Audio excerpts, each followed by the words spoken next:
Kaniadtong Pebrero 18, 2025, kipahigayon ang seremonya sa groundbreaking sa bag-ong fire station sa Cordova nga magahatag og mas maayo nga serbisyo o kaluwasan sa komunidad.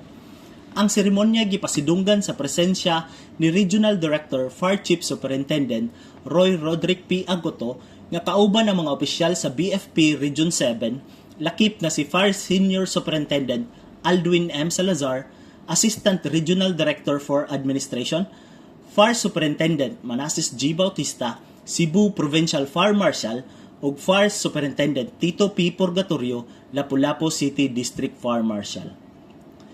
Ang maong seremonya gipangunahan usab sa mga lokal nga lider sa Cordova, lakip na ang masugid nga mayor nga si Honorable Cesar Didoy E. Suwan, Vice Mayor Honorable Victor Boyet Tago III, Municipal Councilor Honorable Lemuel Pugoy, uban sa mga department heads ug mga empleyado sa LGU.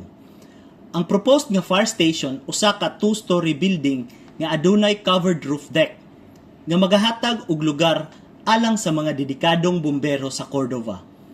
Ang proyekto nagpakita sa kooperasyon sa lokal nga gobyerno ug sa Bureau of Fire Protection aron mapalambo ang serbisyo sa kaluwasan ug seguridad sa komunidad.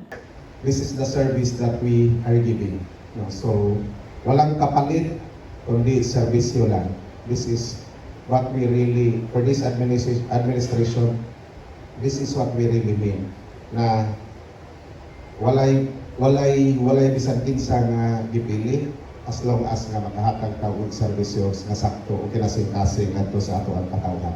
So, si Mayor Cesar Suwan nagpahayag sa iyang pasalamat sa BFP sa pag-prioritize sa Cordova sa procurement sa mga bag-ong fire station alang sa kini nga tuig. Nagpadayon usab siya sa pagsuporta sa lokal nga serbisyo sa bumbero sa mga umaabot nga panahon. Mapasalamaton usab si Fire Chief Superintendent Agoto sa iyang mensahe kang Mayor Suwan ug sa mga lokal nga leader sa ilang walay puas nga suporta.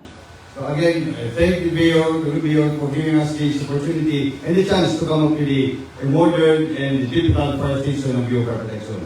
Gihangop usab niya ang kahayag nga dala sa maong proyekto nga makahatag og dakong kontribusyon sa pagpalambo sa ekonomiya ug kaluwasan sa Cordova, usa sa mga nagpadayon nga nag-uswag nga munisipalidad sa rehiyon.